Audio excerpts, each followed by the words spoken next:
Now, everybody online seems to have these tricks, habits, or these little steps that you can take to get success. If that's what you're looking for, and you're just looking for the quick way to success, which is just one step or two step, this page isn't for you. This is about people who actually want to make a deep change in their lives. They're tired of doing the same routines, the same things. They're feeling lost and they actually want to get some direction in their life.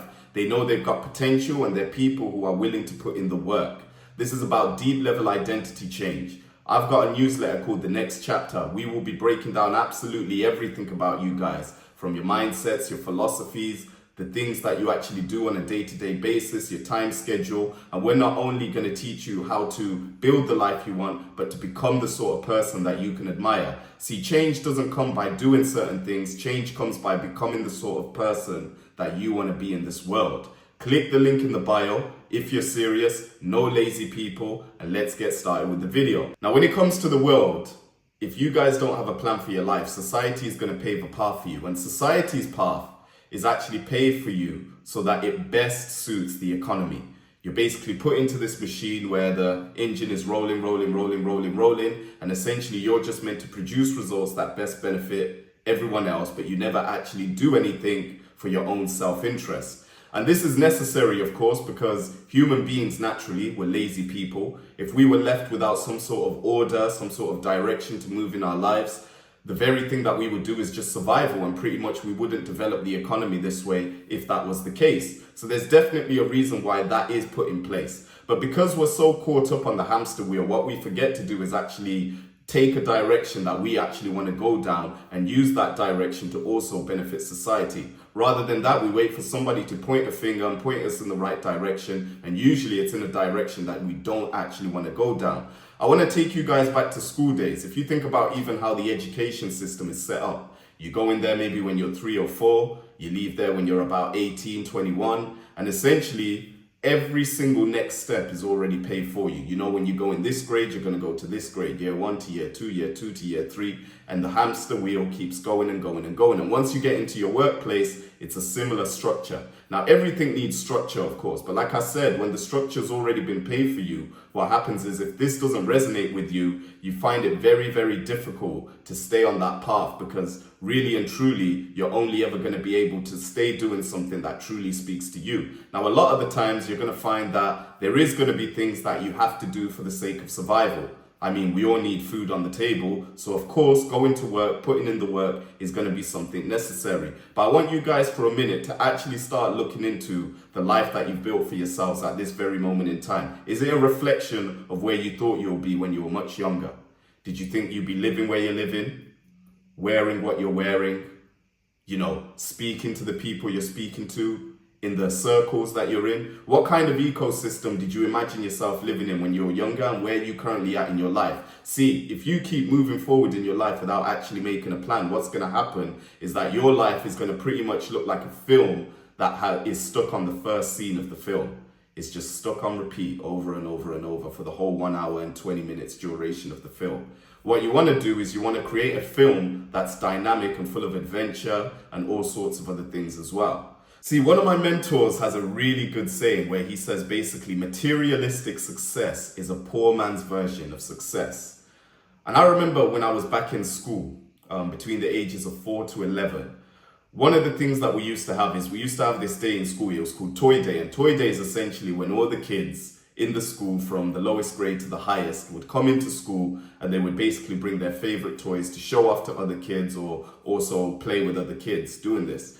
And on this day, this was a great opportunity for the kids that had certain toys to show off what they've got in comparison to everybody else, and also be, you know, almost the popular kid. The kid with the most money, who came from the most money actually, was the one that basically got all the attention, because they could bring some sort of gadget or something that nobody's actually seen.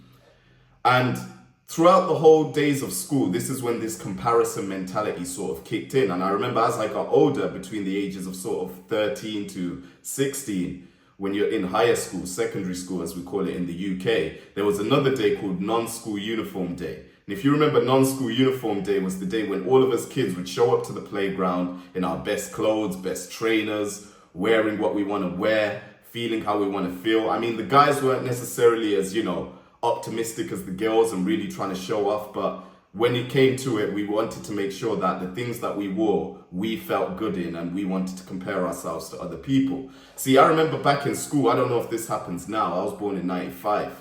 But when I was in school, when you used to speak to the girls and the guys, one of the things that all of us used to agree on is that the trainers you wear are one of the most important parts of your outfit. See, people would look at your trainers and basically look at how much do they cost, what sort of trainers are they, and based off of that, they could judge your entire character. In fact, I remember this little girl coming up to me. She had braids. My friend actually had a crush on her.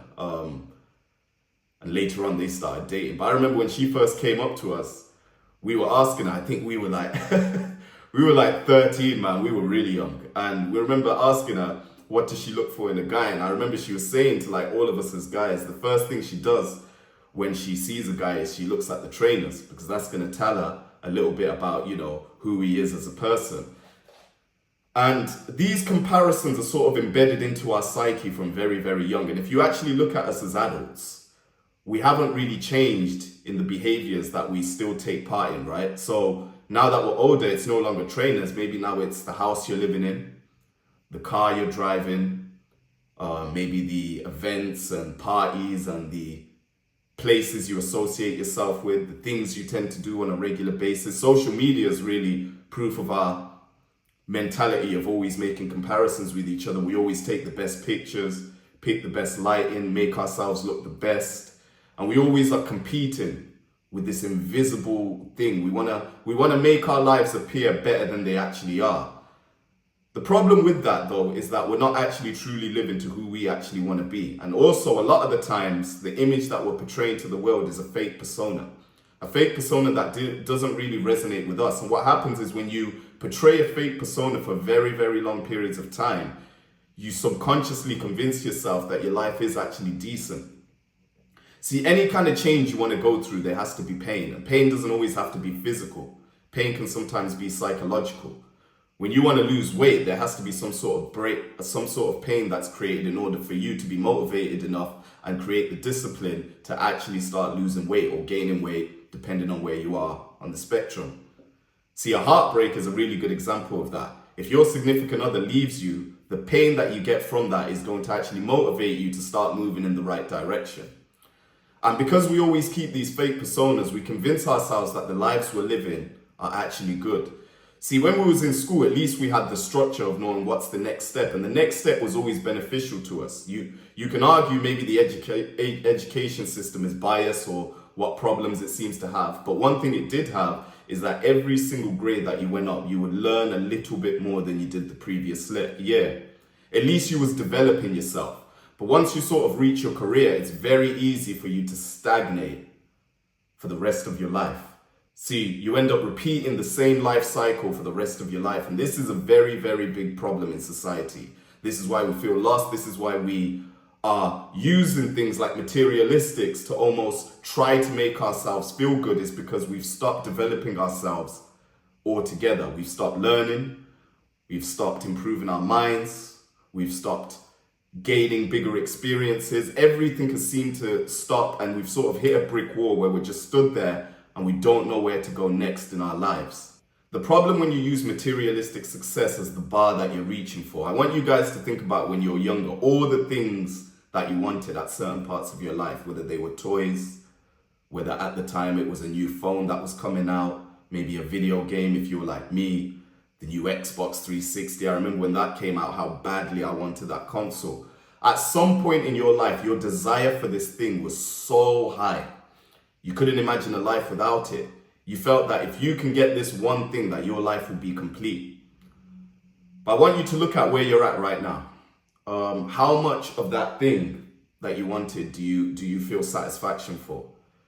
Whether that's a new t-shirt, whether that's a new pair of trainers, whether that's a new car. At one point when you really wanted it, you used to picture what it would be like when you got it. Once you got it, your appreciation for it sort of slowly went down. That made me start to question, what is maturity? A lot of the times we use maturity for all sorts of different things. Some people say that maturity is when you reach a certain age. So no matter how much life experience you've gained in your life. If you're not the age of 30, then really you can't be considered mature. I used to get that from girls. A man's only mature when he's 30. So even if you've gone through a lot of more trauma than what most people experience in their lifetime within your earlier years, and you've sort of grown up because of that, you're not mature because of a certain age. Some people align maturity with the way you've built your life. Basically, the bar for maturity is you've got a house, you've got a car, and you've got a significant other. A lot of people align significant other with maturity. As long as you've got that, then you're more mature than the pack. Maturity for some people is how much of your life you've actually lived on your own terms. That's closer to home with what I would define it as. Have you actually figured out who you want to be in this world, and have you actually started paving the path you want to go down? See, when I was a kid, there was so much potential that I had. I could go down this path, I could be a pilot, a fireman, maybe a tech millionaire, or whatever it is that I wanted to create in my head. But what I was full of was curiosity. And I knew for a fact that I was destined to do something bigger than this. And you might even feel the same yourself. But as you sort of grow up, you lose that curiosity and you end up doing something and just stay in that one thing forever.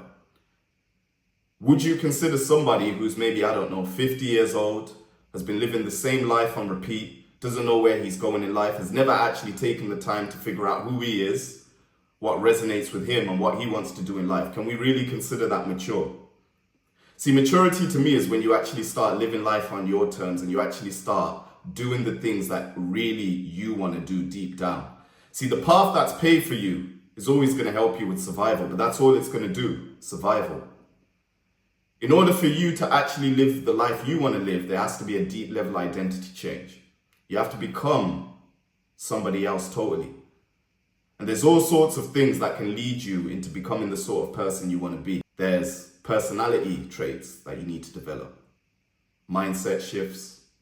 There's experiences you haven't lived yet that will get you there, that you need to go out seeking for.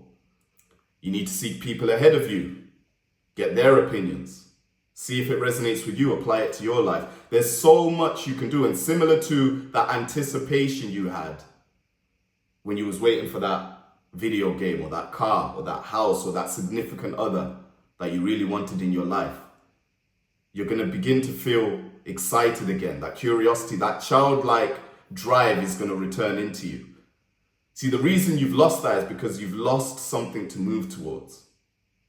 And that's the problem. That's to do with your philosophy. That's to do with your sense of self. That's to do with your identity. That's to do with the fact that you haven't actually sat down and questioned what's going on in your life.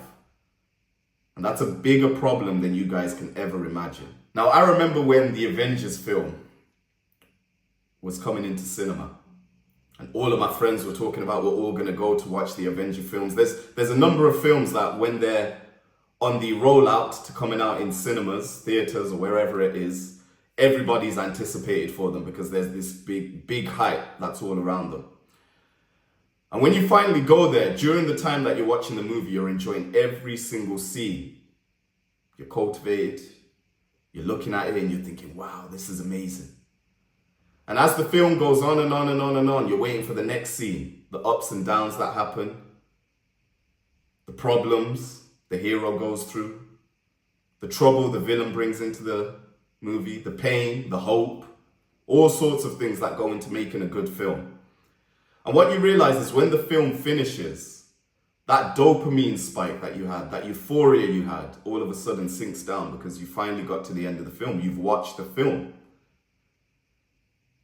And you find out what you enjoyed about the film was actually watching the film, not the end result. When you read a book, the thing you actually enjoyed was going through the chapters one by one. Once you finish the book, you no longer want the book, you're going on to the next one. This is how you guys should look at your life when you're looking for just materialistic success, rather than becoming someone who's going down a path he actually wants to go down. When you just get materialistic success, the problem is you're just like basically somebody who's finished the film and now you're looking for the next movie to watch. But when you're constantly developing yourself, you're the person who's watching a never-ending movie. See, most people live a movie where the first scene of the movie is on repeat for the rest of the film. Most people write a book of their life, and if you were to read that book, it would be chapters 1 to 5. It was meant to have about 60 chapters, because it's a long book. But really, when they got to number 5, they just repeated 5 over and over and over again until they closed the book. Most of you guys are living your life on repeat. This is what I mean by identity change. You need to stop and actually question who you are. Look at your personality. What is it about you that's led you to the position that you're in now? And what can you do to change the direction of your life? There's so much to get into, and I'm going to be getting into it bit by bit as my videos go along. But what I want to leave you guys with is this. If your definition of maturity is maybe that you need to be a certain age, a certain height, have a certain thing in your life like a house, significant other, a car, I want you guys to throw that definition out the window, out of your life, out of your head. You need to realize maturity is when you can look in the mirror and know who you are, whether you've gotten to the destination you want to get to or not, and just be confident that you're now headed in the right path, one that truly speaks to you. That's what maturity is. Because if you don't know where you're going, you're similar to a child who doesn't really know what he wants to do in the world. He's just living his day, day by day, going to the park, playing with his toys. You know, you look at a kid playing with his toys throughout the day, watching cartoons. How many people's lives actually look like that when they're adults? Really think about it. Let it sink in.